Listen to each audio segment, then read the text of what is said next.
हमारे चैनल को सब्सक्राइब करें और बेल आइकन दबाएं।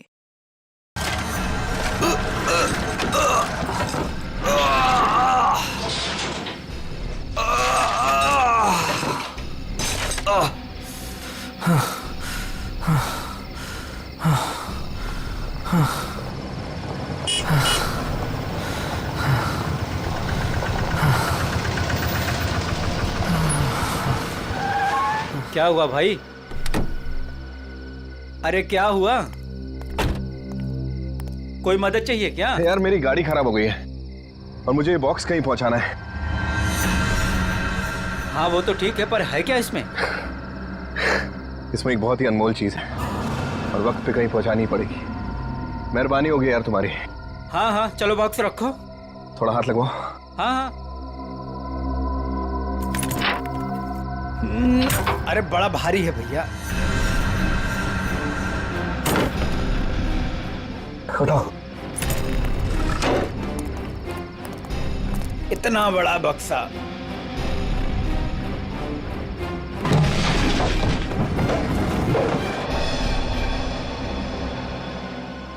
ये एड्रेस है, इस बक्से को इस जगह छोड़ देना। क्या मतलब है? आप नहीं आ रहे हो? एक मिनट, ये कुछ पैसे रखो, इसे सही जगह पहुंचाओ। बक्सा उतारिए। हाँ? मैंने कहा ना बक्सा उतारिए। अरे मुझे नहीं करनी आपकी मदद। अरे बेवकूफ समझा आपने? हाँ, बक्से में क्या है क्या नहीं है। तुम ये सब रखो यार, लेकिन टाइम पे बक्सा जिस एड्रेस पे बोला है वहां पहुंचा देना। हाँ देखिए मेरी एक शर्त है, बक्सा खोल के देखूंगा मैं। अरे क्या है क्या नहीं है इसमें। सुन मेरी बात सुन, मेरी नौकरी चली जाएगी, इसे मैं नहीं खोल सकता। बस पास में तो जाना है, प्लीज लेके जाओ ना यार। ठीक है भाई, भरोसा करता हूं मैं। इंसान इंसान के ही काम आता है।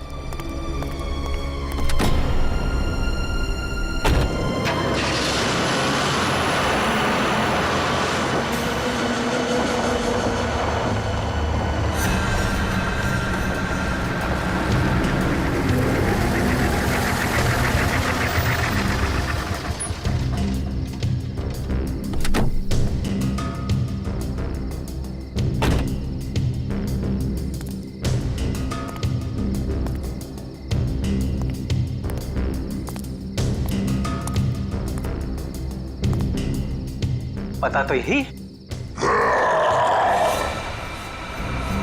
कैसी चीख! अपने को क्या बक्सा यहीं उतार के चलता।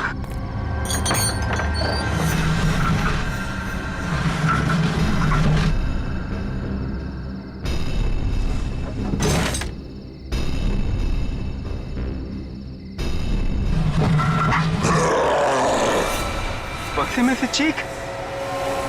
हे भगवान!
जरा जल्दी जल्दी हाथ पैर चलाओ तुम लोग, सब लोग।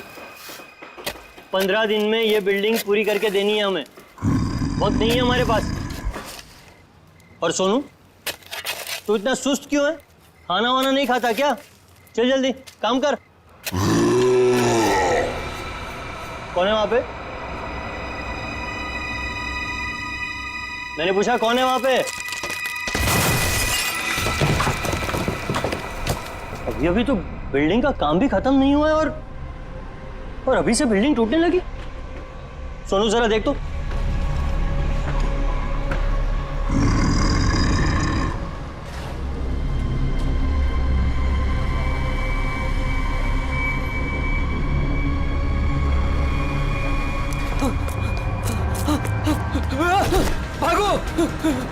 सब भागो यहाँ से, सोनू, वरना सब मारे जाओगे। सोनू हुआ क्या? सब अरे हुआ क्या? किस चीज की आवाज थी? और ये चेहरे पर निशान कैसा है? पट्टियों वाला मुर्दा। मुर्दा? मुर्दा उर्दा कुछ नहीं होता है, ये जरूर कोई चोर और घुसाया होगा। एक काम करो, सब लोग मेरे साथ चलो, चलिए मेरे साथ।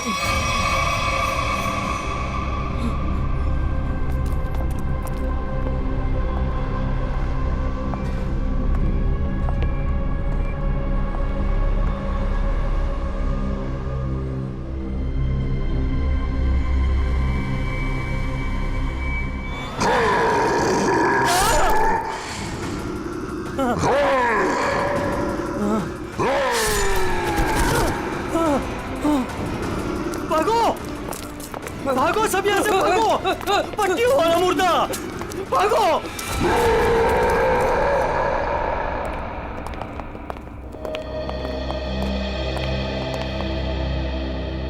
सर, मैंने और मजदूरों ने मिलकर एक फैसला किया है। कैसा फैसला? कि हम आपकी बिल्डिंग में अब काम नहीं करेंगे। तो क्या बकवास कर रहे हो तुम? सर, लगता है आपकी नजर कमजोर हो चुकी है, इसलिए मेरे चेहरे पर ये निशान आप देख नहीं पा रहे। ये हाँ, शराब पी के झगड़ा किया होगा। सर, ये उस आत्मा की देन है जो आपकी बिल्डिंग में है। आत्मा? क्या बकवास कर रहे हो तुम? हाँ? जानता था, मैं जानता था कि आप मेरी बातों पर विश्वास नहीं करेंगे, इसलिए मैं साथ में सोनू को भी लाया हूं। सोनू,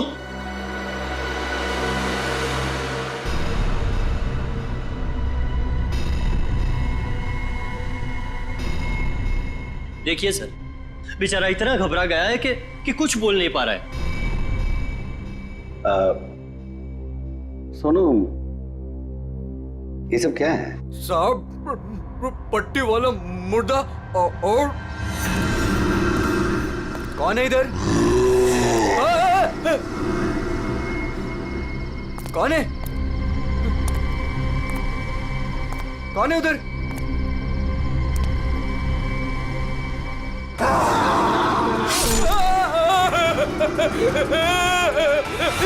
मुझे लगता है कि तुम सब लोग काम कम और नशा ज्यादा करते हो, तभी ऐसी बहकी बहकी बातें कर रहे हो। सर, अगर हमारी बातों पर यकीन ना हो तो कोई दूसरे मजदूर रख के क्यों नहीं देख लेते? जब वो अपनी आप बीती सुनाएंगे तब तो आपको विश्वास हो जाएगा ना। बिल्कुल रख लूंगा। इस शहर में मजदूरों की कोई कमी नहीं है। इस शहर में काम की भी कोई कमी नहीं है।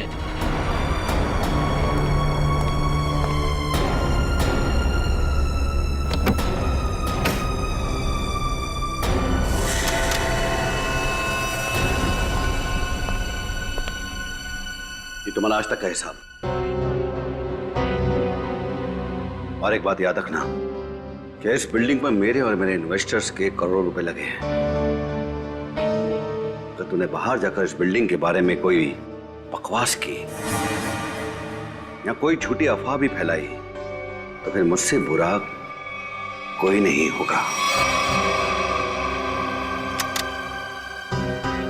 दिनेश, पैसे कोई पेड़ पे नहीं उगते, समझे? हाँ, और हम तुम्हारे फाइनेंसर हैं, कोई एटीएम मशीन नहीं कि जब दिल में चाहा कार्ड डाला और पैसे ले लिए। देखिए, आप लोग बेवजह भड़क रहे हैं। बेवजह? तुमने कमिटमेंट किया था, अब तक बिल्डिंग तैयार हो जाएगी, क्या हुआ? हाँ चंदू, मैं बिरयानी बना रहा हूँ, कोई 2 मिनट में बनने वाला बर्गर नहीं। जब आप लोग बिल्डिंग की क्वालिटी देखेंगे तो आप लोगों को खुद ब खुद ये एहसास हो जाएगा कि आप लोगों का पैसा बिल्कुल सही जगह लगा है। हाँ, पता चल रहा है कि इन्वेस्टमेंट कहाँ पर हो रहा है। वैसे काफी अच्छी पार्टी थी आपने अपने शादी के सालगिरह की। और नताशा, एक्सक्यूज मी, आप सॉरी सर, मैं आप लोग को तो अपनी फ्रेंड से मिलवाना ही भूल गई। Meet come. She is Tina, Swati. बस हमें किसी से नहीं मिलना। दिनेश, इस बार अगर तुमने जबान पलटी ना, 15 दिन मतलब 15 दिन, दैट फाइनल। हाँ 15 दिन पक्का। और हाँ, 15 दिन से ज्यादा हुआ ना तो तुम्हारा घर और भाभी जी के गहने बेच करके अपने पैसे हम लोग वसूल लेंगे, समझा? अरे पक्का कहा ना। दिनेश सुनो ना। एक्सक्यूज मी, आपकी भाभी बुला रही है। मन से एक्सक्यूज मी। जल्दी आइए ना। क्या है? दिनेश देखिए ना, मार्केट में नया हार आया है, आप कभी लेकर देंगे मुझे ये? बस हार और गहने, इन चीजों के अलावा तुम्हारे लिए और कोई चीजें इंपॉर्टेंट है ही नहीं। पति जिए या मरे तुम्हें कोई फर्क नहीं पड़ता। मन तो करता है कि तुम्हारा गला दबा दूं। क्या बात है पापा, आप मम्मी पर इस तरह से क्यों चीख रहे हैं? मैंने सिर्फ सालगिरह का तोहफा मांगा था और ये ऐसे कर रहे थे मुझ पर। आशा, ये जो तुम्हारे ठाट बाट और ऐशो आराम है ना, वो केवल इसीलिए है क्योंकि तुम्हारा ये पति दिन रात गधे की तरह काम करता है। पापा, अगर आपके पास इतना ही पैसा है ना तो थोड़ा हम पर भी खर्च कर दो प्लीज। पहले तो आपने फ्लैट देने के लिए भी मना कर दिया, और अब जब मम्मी ने आपसे एक छोटा सा हार मांगा तो उसमें भी आपको दिक्कत है। तुम दोनों नालायक बच्चों को तो मैं कुछ दूंगा नहीं, और तुम लोग मेरे घर में रहते हो, इसी बात से खुश रहो।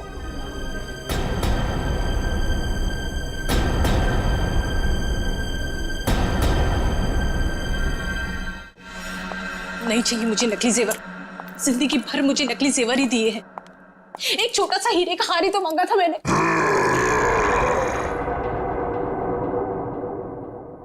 कौन कौन है वहां? कौन है वहां?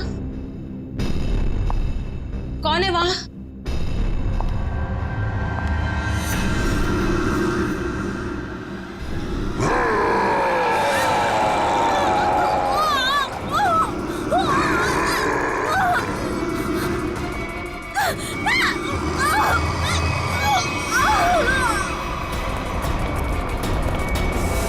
आशा, आशा, आशा, आशा, क्या मम्मी? आशा, ये सांस क्या हुआ मम्मी को? ये तो मर गई।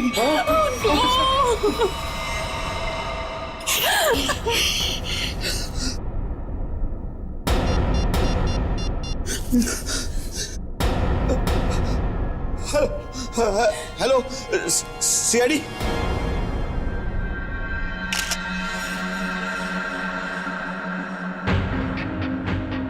ये निशान देखा गले में? हाँ सर, लगता है काफी जोर से गला दबाया खूनी ने। ये जो नेकलेस है ना, इससे पकड़ के घसीटा है, तभी निशान इतने गहरे हैं। शायद बिल पाइप के टूट जाने से मौत हो गई इनकी। सर, खून के निशान कॉरिडोर में यहाँ तक आए हैं, और आशा जी की चप्पल। अपने आप को बचाने में बहुत स्ट्रगल किया होगा इन्होंने, पर खूनी ज्यादा ताकतवर निकला। Excuse me, excuse me. एक सेकंड, एक सेकंड।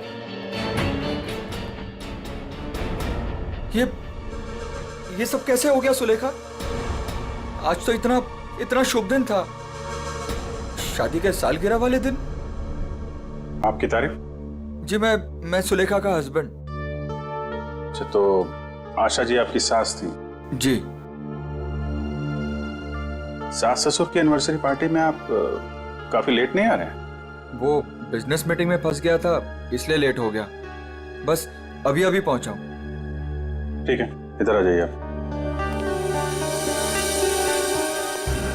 दिनेश जी, आपको किसी पे शक है? कौन कर सकता है ऐसा काम? सर, मेरी वाइफ की किसी से कोई दुश्मनी नहीं थी। सर, मैं यही कह रहा हूँ कि दिनेश ने खुद ही अपनी बीवी का फोन करवाया है। सर, हमने इसका झगड़ा सुना था। ये अपनी बीवी से कह रहा था कि मैं तुम्हारा गला दबा दूंगा। पति जिए या मरे तुम्हें कोई फर्क नहीं पड़ता। मन तो करता है कि तुम्हारा गला दबा दूं। तो बकवास कर रहे लोग। अगर मैंने गुस्से में कुछ कह दिया तो इसका मतलब ये तो नहीं ना कि मैं सचमुच वो कर दूंगा। वैसे ऐसा हुआ क्या था कि आपको इतना गुस्सा आ गया कि आपने गला दबाने की धमकी दे दी, वो भी शादी की सालगिरह वाले दिन? सर, इसकी वजह भी ये लोग ही है। ये मेरे इन्वेस्टर्स हैं, अब मुझे एक एक पाई ऐसे देते हैं जैसे मुझ पर एहसान कर रहे हैं। तुम लोगों की मैं एक एक पाई चुका दूंगा, वो भी ब्याज सहित, समझे? तो दे दो ना। एक मिनट, बिजनेस की बातें मत कीजिए। यहाँ पे खून हुआ है।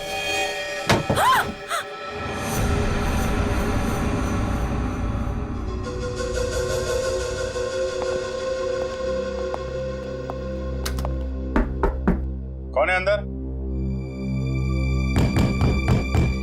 दरवाजा खोलो।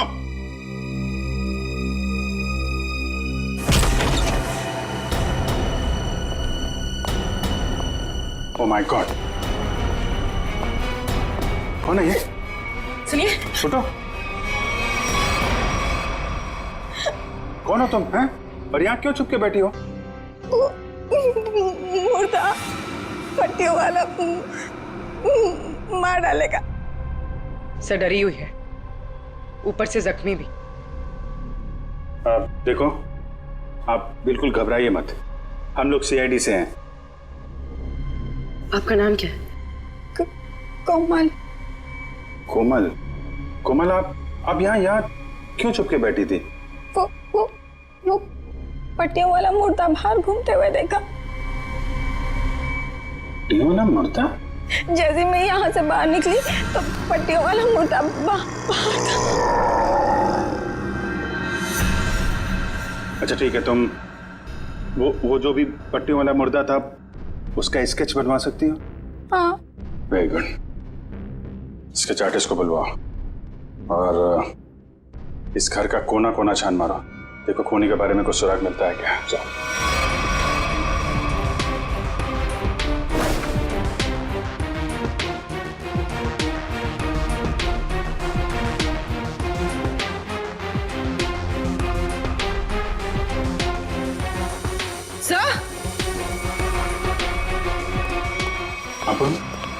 सर ये पट्टी मिली है क्या यहाँ पर? कोमल ने देखा पट्टी वाला मुर्दा और यहाँ पे पट्टी का टुकड़ा मिला। सर स्केच तैयार है। तो ये है वो पट्टी वाला मुर्दा। इस मुर्दे का और इस पट्टी का क्या राज है, जल्द से जल्द पता लगाना होगा। गले का हार बेचारी का फांसी का फंदा बन गया। जैसे ही खूनी ने हार खींचा, बेचारी कुछ नहीं कर पाई। सर वो आदमी गले का हार छीनने के लिए आया था, ऐसा लगता नहीं। वही तो सचिन, वही तो राज है। बड़ा अजीब तरीका ढूंढा खून करने का यार। हाँ जयवंती, डॉक्टर साहब को जरा स्केच दिखाओ। Yes sir. ये देखिए सर, ये मम्मी की ड्रेस है। मम्मी मतलब माँ? मम्मी नहीं प्रेडी, मम्मी। हजारों साल पहले जब इजिप्ट में राजा महाराजा मर जाते थे तो उनकी बॉडी को एम्बाम कर दिया जाता था। अलग अलग तरीके की सीक्रेट्स, दवाइयां, मरहम, बाम वगैरह लगा दिया जाता था उनकी बॉडी पर और बाद में इन पट्टियों से उसे ढक दिया जाता था। इससे मम्मी सड़ती नहीं थी। मर गए मतलब हजारों साल पुरानी लाश यहाँ पे आ गई और एक के बाद एक खून कर रही है। और शायद अगला खून तुम्हारा होगा। मेरा हो गया, अब चुपचाप खड़े रहो। और एक बात ध्यान में रखो, मम्मी कभी सड़ती नहीं है और ना मम्मी कभी जिंदा होती है। अच्छा सर, ये जो पट्टी का टुकड़ा हमारे हाथ लगा है, कहीं ऐसा तो नहीं कि ये खूनी के साथ हाथापाई के दौरान आशा जी के हाथ आ गया? नहीं, ऐसे नहीं हुआ। तारिका जी, आप ठीक है वहां पे? नहीं। फिर एक सीआईडी ऑफिसर बोल रहा है कि इनके हाथों में पट्टी आई थी, मतलब आई थी। सीआईडी ऑफिसर आसमान से उतरता है क्या? उससे गलती नहीं हो सकती। ये पट्टी का टुकड़ा जो आप लोग लेकर के आए हैं, ये हाथापाई में नहीं फटा है। अगर हाथापाई में फटता तो सीधा नहीं फटता, टेढ़ा मेढ़ा फटता, समझे? और ये टुकड़ा कोई मामूली टुकड़ा नहीं है। 1500 साल पुराना है ये टुकड़ा। 1500 साल? 1500 साल? 1500 साल? जी, किसी ने मम्मी की पट्टियां खरीद ली हैं। कहां से सालूम के साहब? ये इजिप्ट से? अरे यार, लोग पुरानी मम्मियां खोद खोद के निकाल रहे हैं और चोरी छिपे बाजार में बेच रहे हैं। ऐसी एक मम्मी शायद इंडिया में आ गई। बाप रे, लेकिन सर ये खूनी मम्मी बना क्यों होगा? हल्ला मचाने के लिए सचिन, हल्ला मचाने के लिए। ये खूनी चाहता है कि लोग उसे देखें और जोर जोर से चिल्लाए, मम्मी आ गई, मम्मी आ गई। ये खून उस खूनी मम्मी ने ही किया है और वो पट्टी का टुकड़ा जानबूझकर छोड़ गया है हमारे लिए सबूत।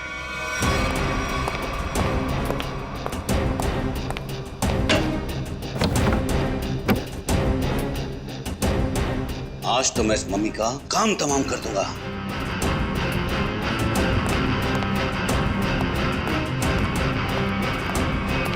सर, ये सोनू है, दिनेश की बिल्डिंग में काम करता है। अच्छा, सोनू साहब कोई पैसा वैसा नहीं था दिनेश साहब के पास, कंगाल थे वो। एक मिनट, कंगाल थे वो, कोई पैसा वैसा नहीं था दिनेश साहब के पास, क्या मतलब क्या है? नहीं साहब, वो तो सर से लेकर पांव तक कर्जे में डूबे हुए थे और उस बिल्डिंग की वजह से। और जब से उस पट्टी वाले मुर्दे ने हम लोगों पे हमला किया है, उस बिल्डिंग का काम भी बंद पड़ा हुआ है। पट्टी वाले खूनी ने तुम पर हमला किया? तुम पर? सर, कहीं ये वही तो नहीं जिसने आशा जी का भी खून किया? हो सकता है, बिल्कुल हो सकता है। वैसे वो पट्टी वाला खूनी दिखता कैसे है? सर, पट्टियों में लिपटा हुआ, एकदम सड़ा सा मुंह, चेहरे पे खून लगा हुआ था जैसे उसको कोई चोट लगी हो। मतलब उसकी सर आवाज भी बहुत अजीब सी थी, उसकी सर आवाज भी।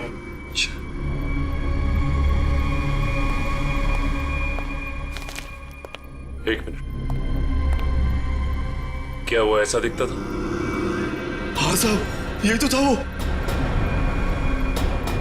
चलो ठीक है, तुम जा सकते हो। अगर जरूरत पड़ी तो हम तुम्हें फिर से बुला लेंगे।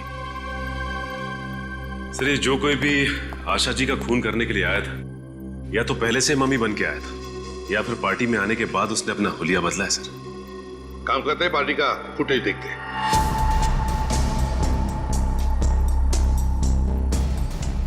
एक मिनट, पॉज करो। ये देखो, ये है ना महेश, आशा जी की बेटी सुलेखा का पति महेश। हाँ सर, लेकिन ये तो कह रहा था कि आशा जी की मौत के बाद आया था ये पार्टी में। झूठ बोला हमसे, वो झूठ बोला। जयवंती सर, फोन करके बुला लो उसे अभी, इसी वक्त।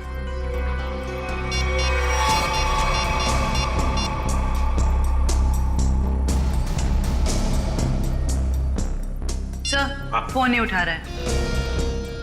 महेश फोन नहीं उठा रहा है, उसकी आधी कारस्तानी तो इसी से समझती है। रेडी, मोबाइल फोन रिकॉर्ड्स निकालो उसके।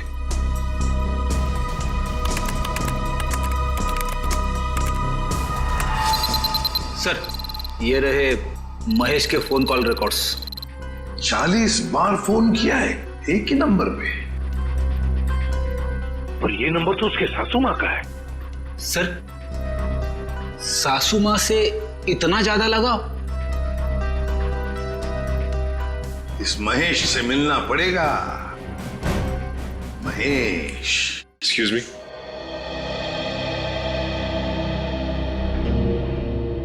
क्या महेश घर पे है इस वक्त?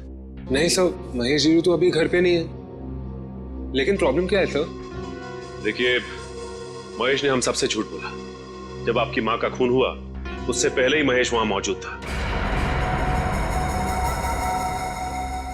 आपका मतलब है मेरे पति ने खून किया है? देखिए, हमें उस पर शक है। लेकिन सर वो ऐसा क्यों करेंगे? पैसों के लिए। पैसों के लिए किया होगा उसने। सब पैसों के लिए? लेकिन सारा पैसा तो डैडी के पास है, उन्होंने आज तक माँ को कभी कुछ नहीं दिया। तो फिर महेश जी जो क्यों हत्या करेंगे मेरी मॉम की? अब ये सब कुछ तो हमें महेश ही बताएगा। लेकिन हाँ, अगर महेश आपसे कांटेक्ट करता है तो हमें खबर कीजिए। तो फ्रेडी, इस महेश का मोबाइल ट्रैक करो, सब पता चल जाएगा।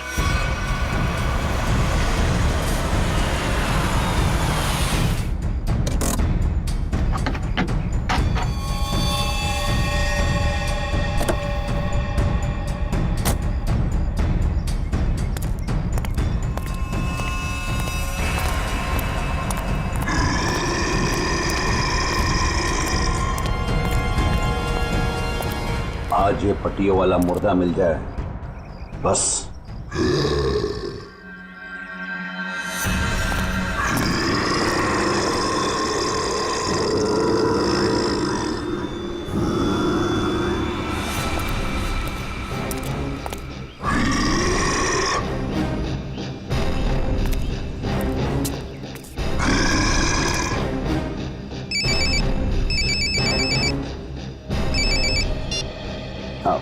हेलो। हाँ हाँ हाँ जीतू भाई, हाँ आपके लिए खुशखबरी है। हाँ जी, बिल्डिंग का काम बहुत जल्द शुरू होने वाला है। कोई मजदूर वहाँ काम करने को तैयार नहीं है। क्या तुम वहाँ का सारा काम खुद करोगे? नहीं जीतू भाई, मैं उस वजह को ही खत्म कर दूंगा जिसके कारण सारे मजदूर डरे हुए हैं। आज उस पट्टी वाले मुद्दे का दी एंड है। मैं आपको बाद में फोन करता हूँ।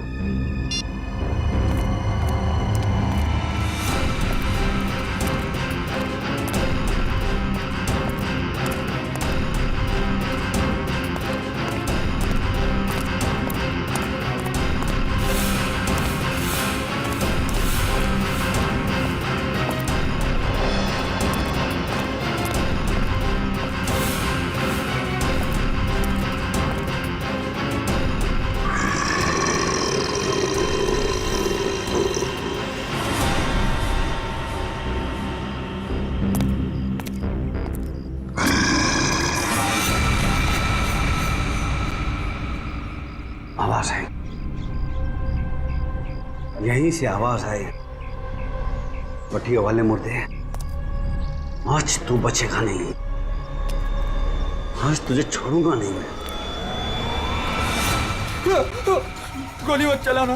तो तू ही ये सब कुछ कर रहा है और तूने ही आशा को भी मारा। नहीं, मैं ऐसा क्यों करूंगा? मैंने नहीं मारा। तू यहाँ क्या कर रहा है? मैं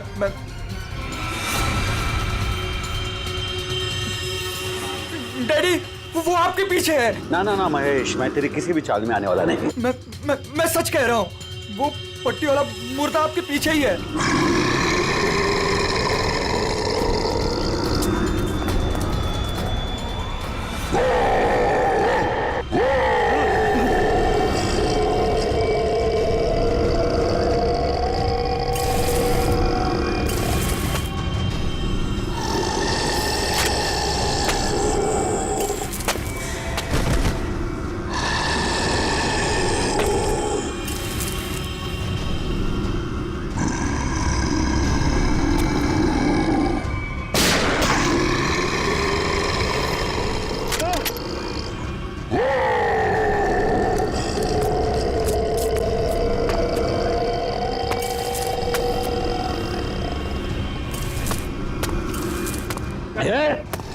देखो भाई, तू मुझे माफ कर दे।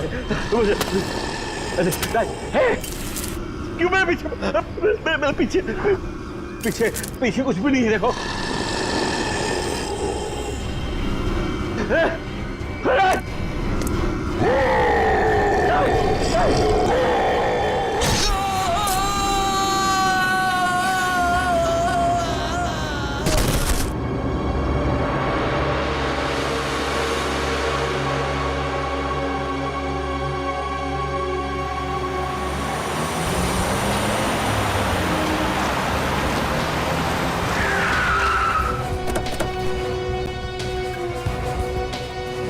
सर, मोबाइल कंपनी वालों से पता चला है कि ये दिनेश का मोबाइल भी यहीं पे है। इससे पहले महेश दिनेश को नुकसान पहुंचाए, हमें उसे बचाना होगा।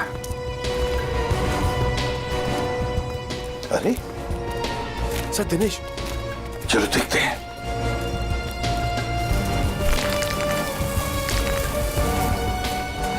माय गॉड, ये तो जिंदा है। सर जल्दी से एम्बुलेंस बुला, जल्दी। फ्रेडी, जयवंती, देखो आसपास। Yes sir.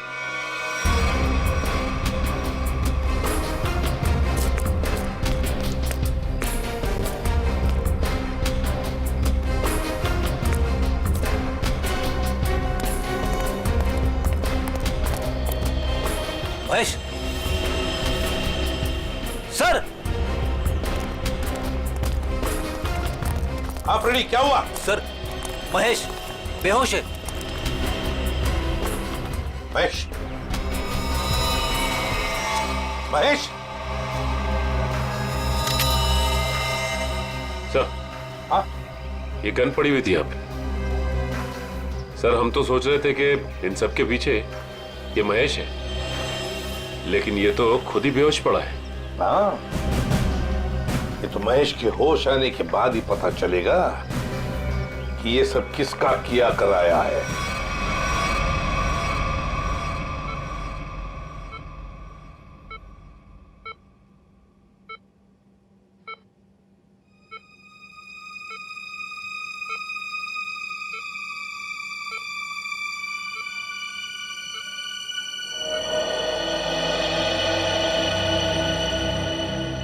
डॉक्टर साहब, अब कैसी तबीयत है मेरे पापा की? फिलहाल इनकी तबीयत नाजुक है, अभी कुछ भी कहना मुश्किल है।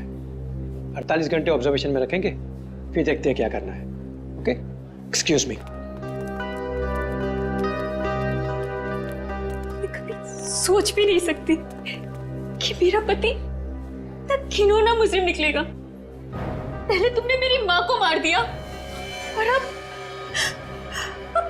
मेरे पापा पे तुमने हमला किया। ये तुम क्या कह रहे हो सुलेखा? देखो, मैंने ऐसा कुछ भी नहीं किया है। मैं निर्दोष हूँ, बेकसूर हूँ। हर मुजरिम यही कहता है कि उसने कुछ नहीं किया, वो निरपराध है। लेकिन सारे सबूत उसी आदमी की तरफ उंगली उठाकर कह रहे हैं कि ये इस आदमी ने किया है, और वो आदमी है तुम। लेकिन सर, आपके पास ऐसा कौन सा सबूत है जो ये साबित करता है कि खून मैंने किया है? एक हो तो बताए। सबसे पहले तो तुमने हमसे झूठ बोला कि तुम पार्टी में देर से गए, लेकिन सीसीटीवी फुटेज साफ साफ दिखा रही है कि तुम पार्टी में पहले ही मौजूद थे, आशा जी की मौत से पहले। सबूत नंबर 2, 3 दिनों में 40 फोन किए तुमने आशा जी को, जबकि तुम उन्हीं के घर में रहते थे। इतने सारे फोन कॉल करने की वजह? और जिस वक्त क्राइम सीन पर दिनेश जी मिले, उस वक्त सिर्फ एक ही आदमी मौजूद था, वो तुम थे। मैं डर गया था सर, डर गया था। दरअसल बात यह है सर कि मैं नया बिजनेस चालू करना चाहता हूँ, और जिसके लिए मुझे पैसों की जरूरत थी, और मैं चाहता था कि वो पैसे मुझे सासू माँ जी दे दे। बस सर, इसीलिए मैं उन्हें बार बार कॉल कर रहा था, और कोई वजह नहीं है सर। तो इनके कहने का मतलब है कि ये पार्टी में पैसे मांगने के लिए गए थे आशा जी से, है ना? हाँ सर, उस दिन मैंने देखा कि ये लोग बिजनेस के लिए मुझे पैसा नहीं दे रहे, और सासू माँ को लाखों करोड़ों के गहने दिए जा रहे। और तुमने गुस्से में आकर मार डाला आशा जी को? नहीं, मैंने उन्हें नहीं मारा। मैंने कहा ना, मैं उनसे पार्टी में बात करने गया था, पर मेरे बात करने से पहले ही उनका मर्डर हो चुका था। नहीं महेश जी, कौन विश्वास करेगा तुम्हारी इन बातों पर? पहले तुमने आशा जी को मारा, फिर दिनेश जी के पीछे पड़े, और वो भी कहां पर? अंडर कंस्ट्रक्शन बिल्डिंग में। ये गलत इल्जाम है। मैं वहां पर उनसे भी बात करने गया था, मैंने नहीं मारा। ऑफिस में नहीं जा सकते थे, घर में नहीं जा सकते थे? उनसे बात करने में ऑफिस से गया था, पर जब मैं ऑफिस पहुंचा सर, तो वो निकल चुके थे अपनी साइट पे सर, इसीलिए मैं साइट पर चला गया। पर जब मैं साइट पर गया तो सर, मैंने देखा कि एक पट्टी वाले मुर्गे ने उन्हें धक्का दे दिया वहां से सर।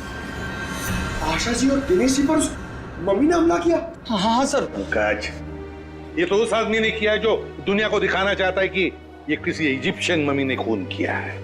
पर वो हमारे परिवार के पीछे क्यों पड़ा है?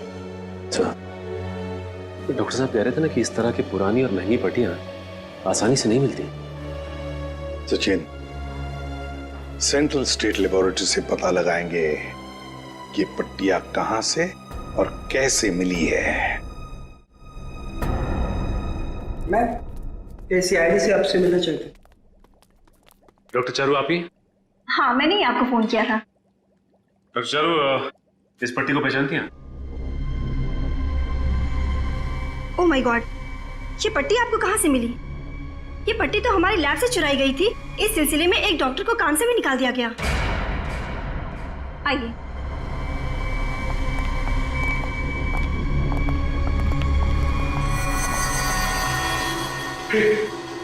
ये तो वही मम्मी है ना जो इजिप्ट में होती है। मतलब ये नींद में चलकर यहाँ पर आ गई? आप भी अच्छा मजाक कर लेते हैं। दरअसल हर साल इजिप्ट से इन मम्मीज को हमारे यहाँ रिसर्च के लिए भेजा जाता है, और सर ये मम्मीज 1500 साल पुरानी है। तो क्या सिर्फ इन्हीं मम्मीज की पट्टी गायब है? हाँ सर, कुल 5 मम्मीज की पट्टियाँ चोरी हुई थी, जिसमें से 2 पे मैं काम कर रही हूँ इन्हें गलने से बचाने के लिए। अच्छा, आप कह रही थी ना कि एक डॉक्टर को काम से निकाल दिया गया पट्टी चुराने के इल्जाम, उसकी डिटेल मिल सकती है हमें? हाँ सर, देती हूँ।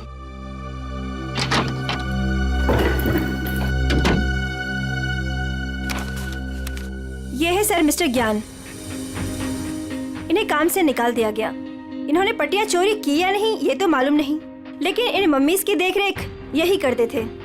और हाँ सर, उनकी एक पर्सनल असिस्टेंट भी थी। इनके असिस्टेंट का कोई फोटो, नंबर या एड्रेस है आपके पास? वो उनके पर्सनल असिस्टेंट थी, इसलिए हमारे पास उनकी कोई डिटेल्स नहीं है।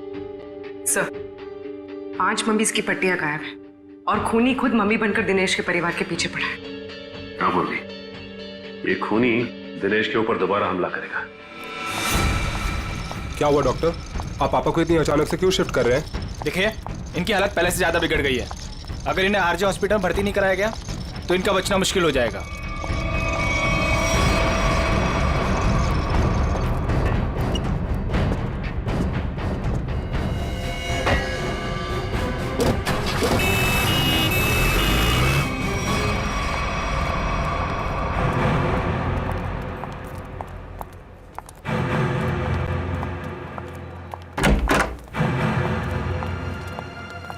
दिनेश जी तो कहीं दिखाई नहीं दे रहे यहाँ पे। वही तो, चलो देखते। अरे डॉक्टर साहब। हाँ जी। ये पेशेंट मिस्टर दिनेश कहाँ है? हाँ जी, उनको तो डिस्चार्ज दे दिया है। क्या मतलब तबीयत सुधर गई थी उनकी? नहीं, तबीयत तो नाजुक ही थी, पर उनके परिवार वालों को शायद भरोसा नहीं था कि उनका यहाँ अच्छा इलाज होगा। तो उन्होंने दूसरे डॉक्टर को फोन किया और वो यहाँ से दूसरे हॉस्पिटल ले गए। कौन से hospital? RG hospital. RG hospital, उसका नंबर तो होगा ना यहाँ पर? हाँ जी, रिसेप्शन पे होगा। चलिए आइए बात करा देता हूँ।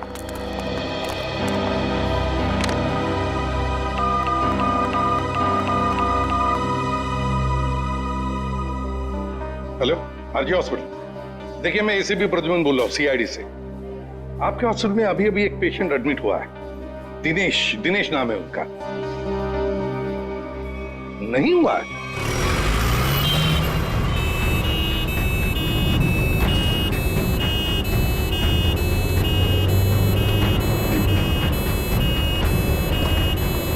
काम हो गया बॉस, तीर कमान से निकल चुका है।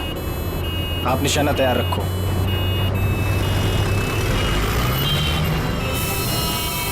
अरे धुआं कहां से आ रहा है? अरे गाड़ी रोको, गाड़ी रोको, गाड़ी रोको।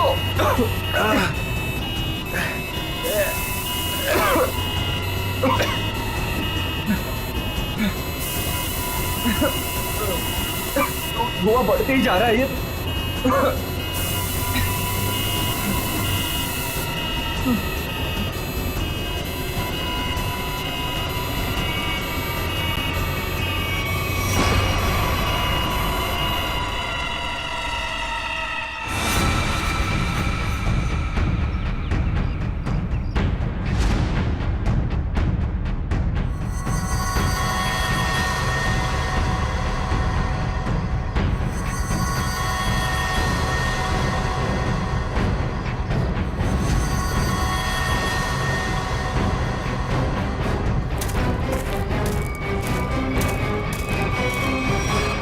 क्यों, अब तुम्हारे जीवन का मकसद पूरा हो गया? हाँ, पिछले 10 साल से मैं इसी दिन के तो सपने देखती आई हूँ। और देखो, आज मेरा सपना पूरा हो गया। नहीं, सीआईडी के रहते अपराधियों के सपने कभी पूरे नहीं होते। सीआईडी? क्यों डॉक्टर ज्ञान? पेशा डॉक्टर का और काम एक अपराधी का। अबे देख क्या रहे हो? उड़ाओ इन सीआईडी वालों को।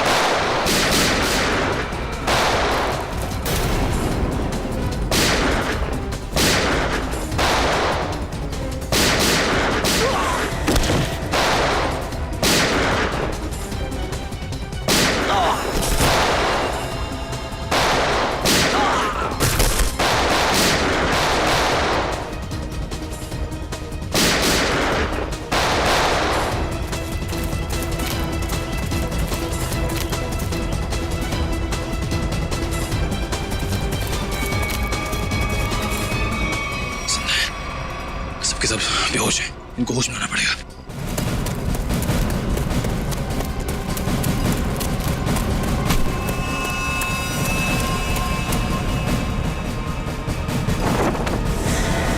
तुम जिंदा लोगों को मम्मीफाई करी थी ना? मैं तुम्हें सिखाती हूँ मम्मीफिकेशन किसे कहते हैं। अपराधियों को मम्मीज बनाने का काम हम करते हैं। मैं दिनेश की सेक्रेटरी सिर्फ इसलिए बनी ताकि इससे अपने भाई के मौत का बदला ले सकूं, और इसलिए मैंने मम्मी बनकर इसकी बिल्डिंग में काम करने वाले लोगों पर हमला किया ताकि मम्मी की अफवाह फैल जाए। तुम कुणाल की बहन हो? नाम मत लो अपनी गंदी जबान से मेरे भाई का। एक वक्त था जब वो तुम्हारा सबसे करीबी दोस्त था, और तुमने क्या किया? दोनों साथ गए थे ना विदेश पैसा कमाने के लिए। सर, इसको सहयोग से एक मम्मी मिली, और मेरा भाई चाहता था कि वो ये मम्मी वहां की देश की सरकार को सौंप दे, लेकिन ये दिनेश उसे ग्रे मार्केट में बेचना चाहता था। सर ऐसा सर।